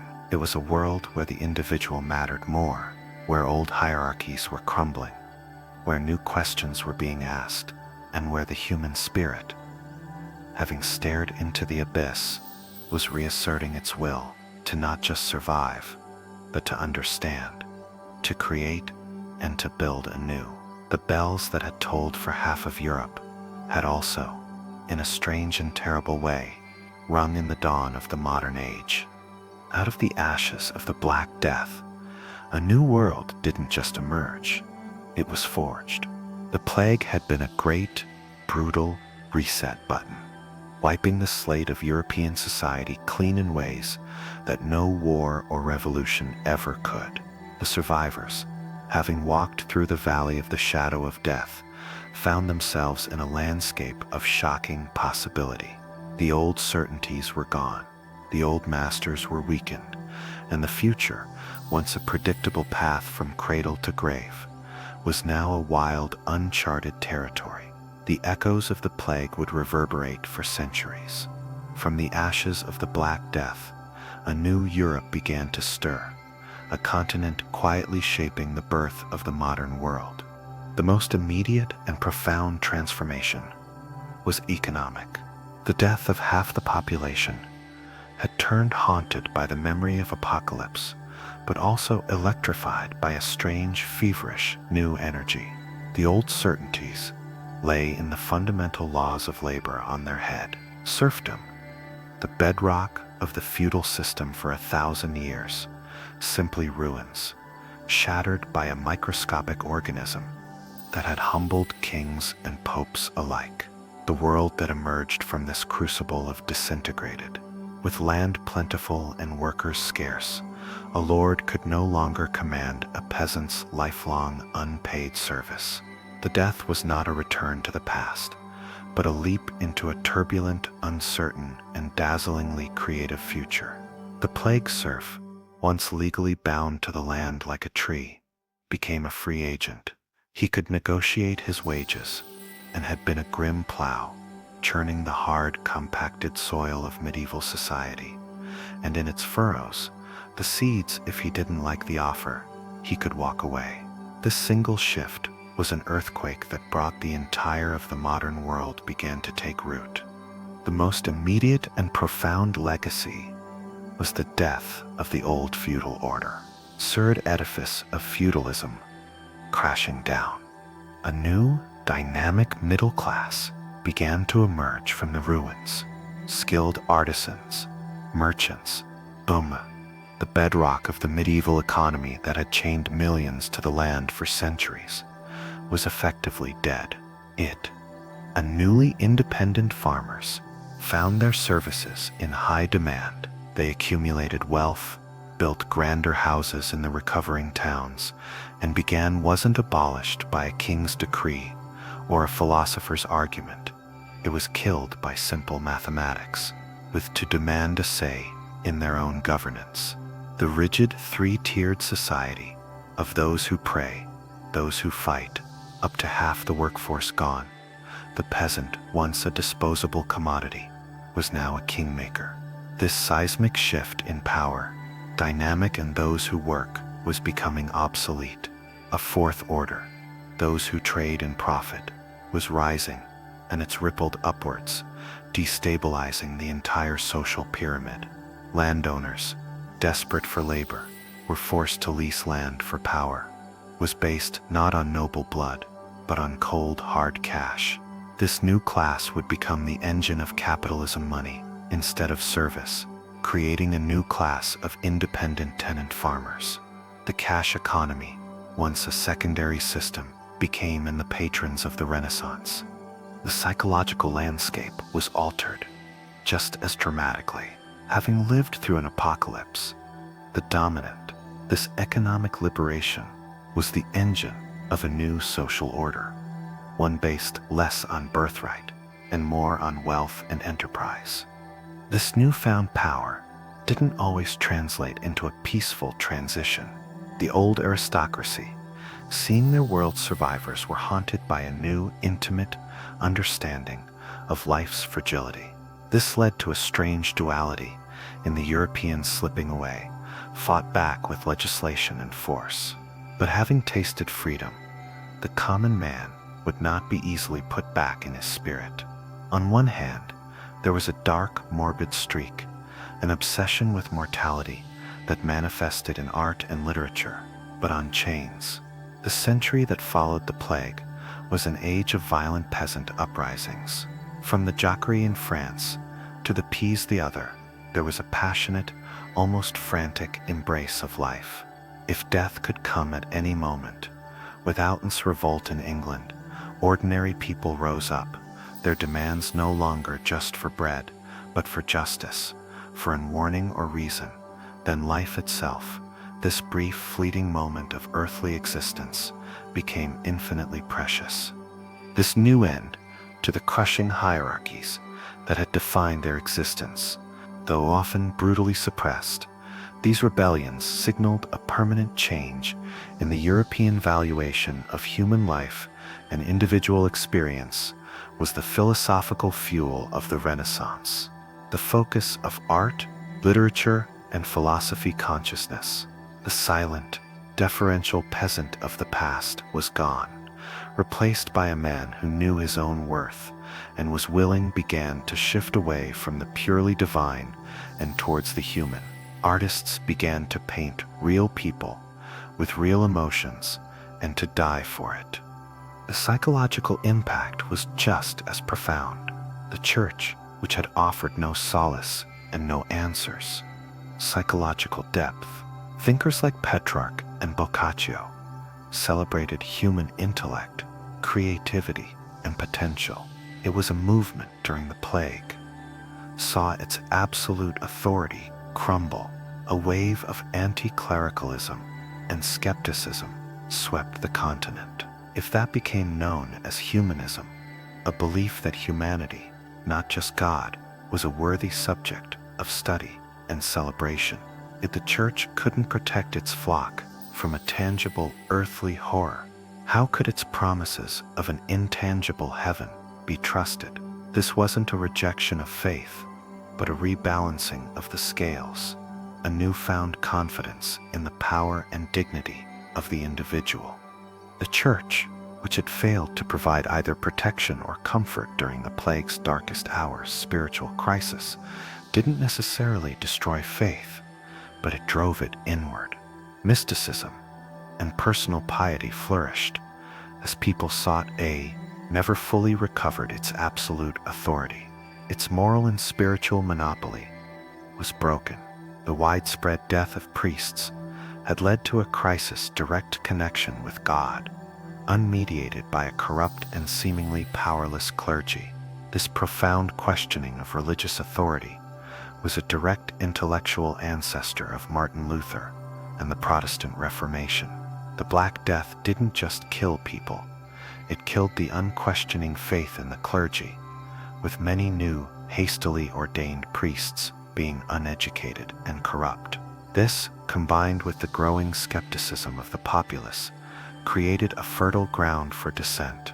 The questioning of clerical authority, the emphasis on a personal relationship with God of the Middle Ages. Out of this morbid obsession with mortality, a new, vibrant humanism was born. The artists and the outrage at the church's worldly wealth would all culminate just over a century later in Martin thinkers of the burgeoning Renaissance, living in the shadow of the great dying, turned their gaze from the heavens to the earth. Luther nailing his thesis to a church door, and igniting the Protestant Reformation. The Black Death didn't cause the Reformation. They became fascinated with the human experience in all its tragic, beautiful, and fleeting glory. The focus shifted from the bud. It created the cracks in the foundation of the old church that would allow it to be torn down. Even the stylized, two-dimensional saints of medieval art to the complex, psychologically rich individuals of Leonardo, Michelangelo, and Raphael. The landscape of Europe was physically reshaped. Vast tracts of marginal farmland were abandoned as the population shrank. With no one to till was a celebration of human potential, of human intellect, of the beauty of the human form. This wasn't a rejection then. These lands slowly reverted to forest and pasture. The focus of agriculture shifted from grain farming to less labor-intensive activities of God, but a belief that the divine could be found in the masterful complexity of his greatest creation, mankind. The skeletons like sheep ranching. This wool revolution, particularly in England, would fuel the textile industry and lay the groundwork for future of the Danse Macabre, had cleared the stage for the magnificent nudes of the Sistine Chapel. The plague also acted commercial empires. Villages that had been decimated by the plague simply vanished from the map, becoming ghost towns whose ruins are still as an unwitting catalyst for technological and intellectual innovation. The massive labor shortage spurred the development of labor-saving devices, the printing press being discovered by archaeologists today. Innovation, born of necessity, accelerated with fewer workers. People had to find more. Invented in the century after the plague, was in part a response to the scarcity and high cost of scribes. This efficient ways of doing things. The plague spurred the development of labor-saving technologies. The printing press, invented in the century, single invention would democratize knowledge and fuel the religious and scientific revolutions to come. Medicine, humbled by its utter failure, began following the plague, was a direct response to a world where hand-copying manuscripts by an army of scribes was no longer feasible. It was a technological leap that would democratize knowledge and change the course of human history. And its roots lay in the demographic, its slow, painful journey toward becoming a true science. Public health measures, such as quarantine laws, the word itself, derived vacuum, left by the pestilence. The Black Death was, without question, one of the greatest tragedies in human history. From the 40 days ships were forced to wait in Venetian harbors, became a permanent feature of urban life. The need. It was a period of unimaginable suffering, a relentless tide of death that swept away an entire world. But history is to understand the plague spurred a renewed, if still rudimentary, interest in anatomy and the empirical observation of disease. The world story of unintended consequences. The plague acted as a brutal, indiscriminate agent of change. By destroying the old, it inadvertently had become a bigger, more complex, and more terrifying place. The old, comforting certainties were gone. The tidy cleared the way for the new. It shattered the rigid structures of the medieval world, unleashing powerful new economic, social, and intellectual hierarchical universe of the Middle Ages had been replaced by a world of flux, rebellion, and doubt. But it was also a world forces. It was a terrible, agonizing birth. But from the ashes of the feudal order, the first faint outlines of the modern crackling with new possibilities. The Black Death, in its horrifying passage, had acted as a forest fire. Destroying the old world began to take shape. A world more dynamic, more individualistic, and forever marked by the memory of having survived dense undergrowth and allowing new, more vigorous life to spring forth. It had been an engine of creation, fueled by destruction, The modern West, with its emphasis on the individual, its capitalist economy, its scientific curiosity, and its perennial questioning of authority, was, in a very real sense, a child of the plague. Europe had walked through the valley of the shadow of death and the end of everything. In the early 16th century, while Europe was convulsing with the aftershocks of the plague and the birth pangs of the Renaissance, a civilization of astonishing beauty and complexity flourished in a valley high in the mountains of a continent whose very existence was unknown to the Old World. This was the heart of the Aztec Empire, a civilization built on volcanic rock and floating gardens, a society of fierce warriors, brilliant astronomers, and masterful engineers. At its center, like a glittering jewel set in a turquoise lake, was its capital Tenochtitlan. To see Tenochtitlan for the first time was to see a dream made real. It was a city that defied the laws of nature, a metropolis larger and more magnificent than any in Europe, built in the middle of a lake. 3 great causeways, wide enough for 10 horses to ride abreast, connected the island city to the mainland. Within the city, a network of canals served as liquid streets, plied by thousands of canoes carrying goods and people. Towering over it all were the pyramids, massive stone structures with twin temples at their summits, their sides stained with the sacrificial blood that the Aztecs believed kept the sun in the sky. The city was a symphony of color and sound. The great market of Tlatelolco was a dizzying spectacle, a sprawling city within a city, where tens of thousands of people gathered daily to trade.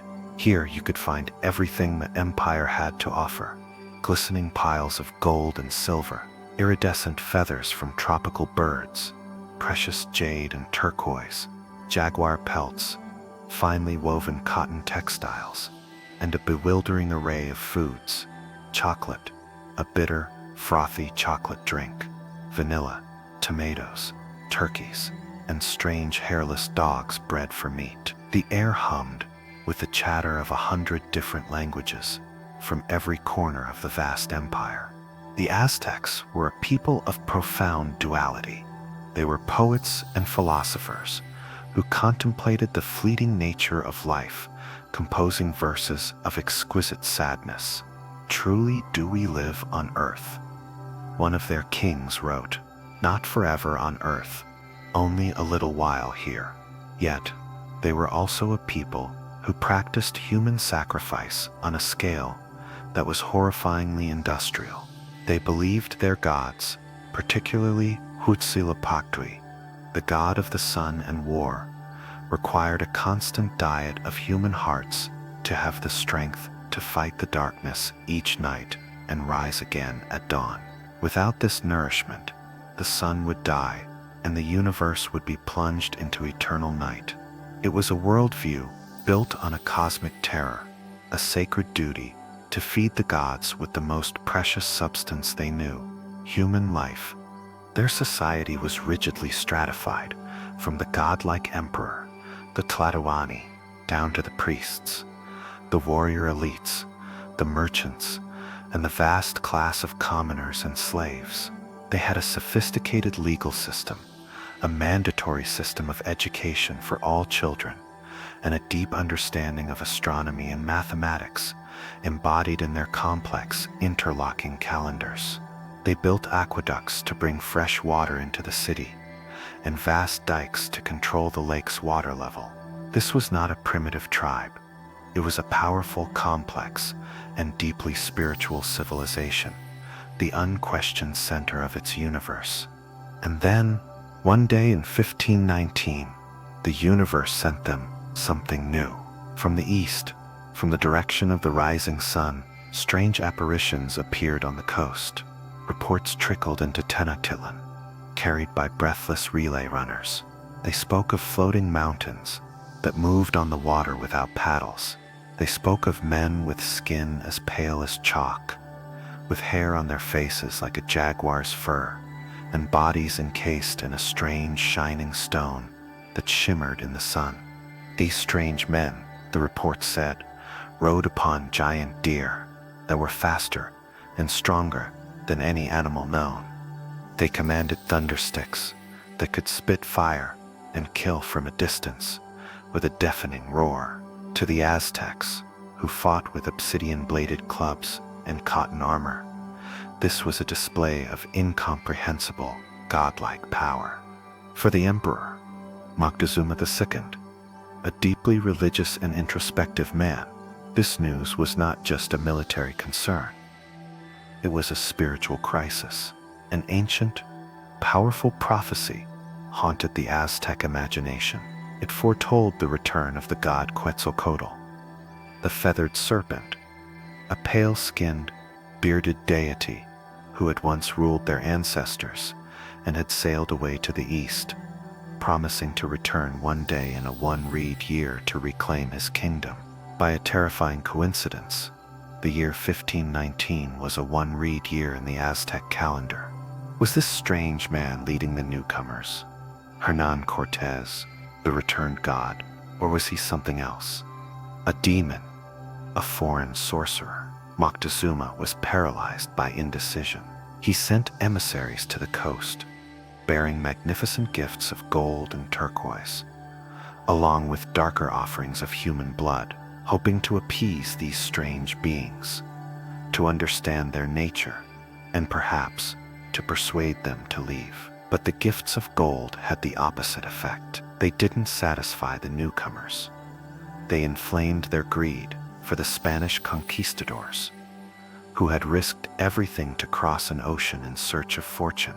The sight of so much gold was a confirmation that they had found their fabled El Dorado. Led by Cortez, a man of incredible cunning, audacity, and ruthlessness, the small band of around 500 Spaniards began their march inland. They were a tiny force, a speck against the might of an empire of millions, but they possessed advantages the Aztecs couldn't comprehend: steel swords and armor, crossbows, cannons, and their most terrifying weapon, the horse. To a people who had never seen a mounted warrior, a man on horseback looked like a single, monstrous, two-headed beast. And Cortez possessed a weapon more powerful than any steel blade, a deep understanding of political manipulation. He quickly learned that the Aztec Empire, for all its power, was not a monolithic entity. It was a collection of conquered city-states, many of which chafed under Aztec rule and the constant demand for tribute and sacrificial victims. Cortez, with the help of his indispensable interpreter, a native woman named Malinche, began to forge alliances with these disaffected peoples, particularly the fierce Tlaxcalans, the Aztecs' perennial enemies. He presented himself not as a conqueror, but as a liberator. The Aztecs' enemies, seeing a chance to overthrow their hated overlords, flocked to his banner, swelling his small band of Spaniards into a vast native army. As the strange, hybrid force of pale-skinned men and native warriors approached the Valley of Mexico, the heart of the empire, a sense of dread and wonder filled the air. Moctezuma, still trapped in his web of prophecy and fear, made his fateful decision. He would not fight them. He would welcome them into his city, into the very heart of his power, as honored guests. It was a catastrophic miscalculation, an act of hospitality that would seal the fate of his civilization. The dreamlike city of Tenochtitlan, the center of the universe, was about to welcome its own doom through its gates. The entrance of the Spaniards into Tenochtitlan in November 1519 was one of the most surreal and fateful encounters in human history. It was a collision of two worlds, two dreams, two conceptions of reality.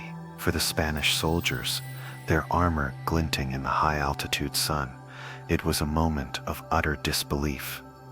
They had marched through jungles and over mountains, fought desperate battles, and survived on the edge of starvation, all fueled by whispers of a golden city. Now, it was real. As they crossed the great causeway, they stared in awe at the floating metropolis, with its gleaming white temples, its meticulously tended gardens, and its canals teeming with canoes. Bernal Diaz del Castillo, a soldier who would later write a chronicle of the conquest, remembered it with a sense of dreamlike wonder. We were amazed and said that it was like the enchantments they tell of in the legend of Amadis, on account of the great towers and temples and buildings rising from the water, and all built of masonry, and some of our soldiers even asked whether the things that we saw were not a dream. For the Aztecs, it was a moment of profound, terrifying ambiguity. Was this the fulfillment of a divine prophecy, or the beginning of an invasion?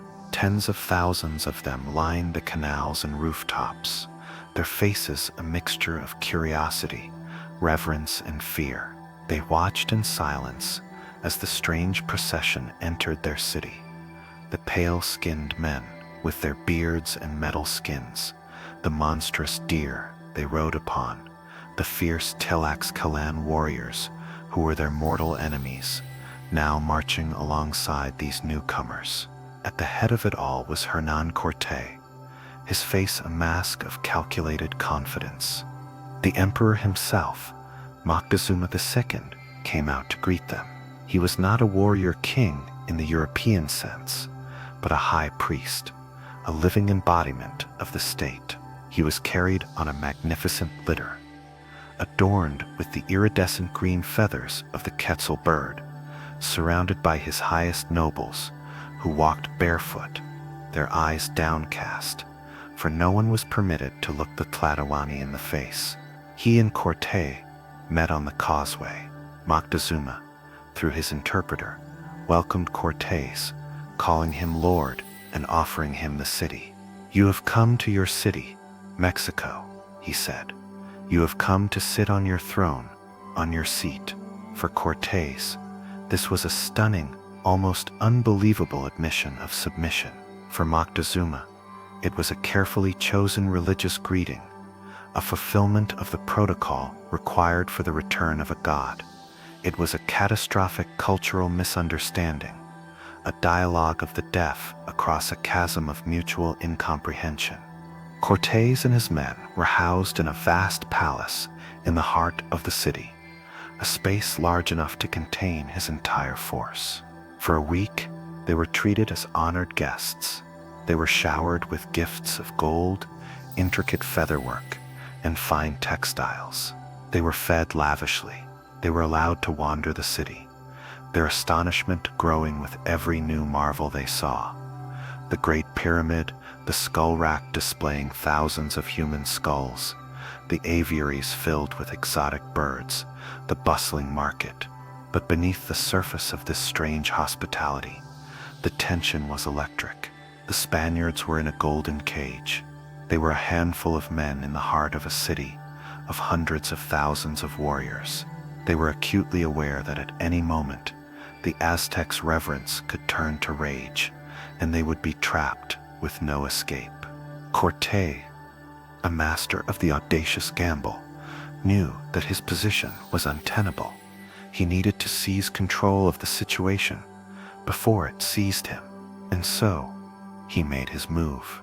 Using a skirmish on the coast as a pretext, he and a small group of his captains went to Moctezuma's palace. With a mixture of veiled threats and false reassurances, they did the unthinkable. They placed the emperor of the Aztecs under arrest and persuaded him to move into the palace where the Spaniards were staying.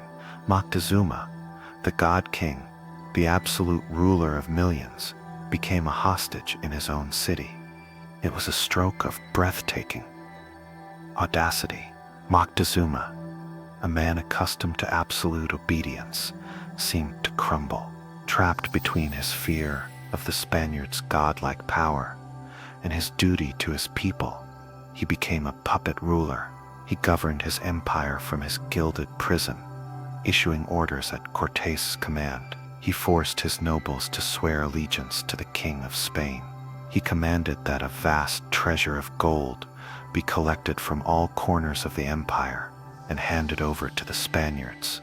The conquistadors, in a frenzy of greed, melted down intricate works of art, priceless pieces of cultural heritage, into crude bars of gold. For months, this bizarre, fragile state of affairs held. Cortés ruled the Aztec Empire through its captive emperor, but the Aztec people were not so easily subdued. The nobles and priests grew increasingly restless, humiliated by their emperor's weakness and enraged by the Spaniards' insatiable greed and their blasphemous attempts to place Christian crosses in their temples. The city was a powder keg, and a single spark was all that was needed to ignite it. That spark came when Cortés was forced to leave Tenochtitlan to deal with a rival Spanish force on the coast. He left his hot-headed and brutal lieutenant, Pedro de Alvarado, in charge. During a major religious festival, Alvarado, either out of fear, greed, or sheer stupidity, made a catastrophic decision. Believing the ceremony was the prelude to an attack, he ordered his men to seal the exits of the great temple's courtyard and slaughter the thousands of unarmed Aztec nobles and priests who were dancing within. It was a massacre. The holiest men of the empire were butchered while they performed their most sacred rituals. When word of the slaughter spread through the city, the Aztecs' fear finally exploded into a tidal wave of pure, unadulterated fury. The city rose as one. The quiet, curious crowds that had once watched the Spaniards with awe now became a vengeful mob. They seized their weapons and laid siege to the palace where the Spaniards were barricaded. When Cortés returned, he found a city at war. He managed to fight his way back into the palace, but he was now trapped along with the rest of his men. In a desperate attempt to quell the uprising, he forced Moctezuma to go out onto a rooftop and speak to his people, to command them to lay down their arms. But the people no longer saw him as their divine ruler. They saw him as a traitor, a puppet of the invaders. They unleashed a volley of stones and arrows. Moctezuma fell, mortally wounded, whether by the stones of his own people or by the daggers of the Spaniards. In the aftermath remains a bitter historical debate. With the death of the emperor, all hope of a peaceful resolution was gone. The Spaniards' puppet was broken. The city was screaming for their blood, trapped, running out of food and water, with thousands of enraged warriors battering at their gates. Cortés knew their only hope was to escape. This led to the La Noche Triste, the Night of Sorrows, a desperate, bloody flight from a city that had become a death trap. The power dynamic, which had seemed so firmly in Cortés's grasp, had exploded, and the golden dream of Tenochtitlan had turned into a full-blown nightmare. The escape from Tenochtitlan on the Night of Sorrows was a brutal, chaotic butchery. Weighed down by stolen gold, the Spaniards and their Tlaxcalan allies tried to slip out of the city under the cover of a dark, drizzling night. But the Aztecs were waiting. The lake, which had once been the city's great defense, now became a watery grave. Warriors in canoes swarmed the causeways, their obsidian-bladed clubs rising and falling in the darkness. The portable wooden bridge the Spaniards had built to cross the gaps in the causeway became stuck. Men, horses, and treasure tumbled into the dark water, a screaming, drowning mass. Cortés lost more than half his Spanish force and thousands of his native allies. He had entered the city a god. He fled a broken, weeping fugitive. For the Aztecs, it was a glorious, bloody victory. They had driven the invaders out. They had reclaimed their sacred city, but it was to be a short-lived triumph. Cortés, for all his losses, was not a man to accept defeat. He was a creature of indomitable, almost inhuman will. He and the battered remnants of his army limped back to the safety of their Tlaxcalan allies, and there he began to plot his revenge. This would not be another audacious gamble. This would be a systematic, grinding war of annihilation. He understood now that Tenochtitlan could not be taken by a frontal assault. It had to be strangled. For months, he patiently rebuilt his forces. Reinforcements arrived from the coast. More native allies, seeing the tide of power shifting, joined his cause. But his most ingenious and devastating move was a feat of logistical genius. He ordered the construction of a fleet of 13 small brigantines, warships armed with cannons. These ships were built in the mountains of Tlaxcala, then disassembled, carried piece by piece over 50 miles of rugged terrain by thousands of native porters, and then reassembled on the shores of Lake Texcoco. It was a staggering undertaking, a testament to his obsessive determination. But as Cortés was building his fleet, a far more terrible and effective ally was already at work. An invisible soldier that had arrived with the Spanish and was now silently sweeping through the Aztec population. It was smallpox. The native peoples of the Americas, having lived in isolation from the Old World, had no immunity to European diseases. To them, smallpox was not a childhood illness. It was a biological firestorm. The disease ripped through Tenochtitlan with apocalyptic fury. People died in such numbers that the living could not bury the dead. The beautiful city, once so clean and orderly, became a charnel house. The new emperor Kitlahuac, who had so bravely led the fight on the Night of Sorrows, was among the first to fall. The Aztec army was decimated, its ranks thinned not by Spanish swords, but by a relentless, agonizing plague that covered its victims in pustules and burned them from within. By the time Cortés launched his final assault in the spring of 1521, he was not attacking a city at the height of its power.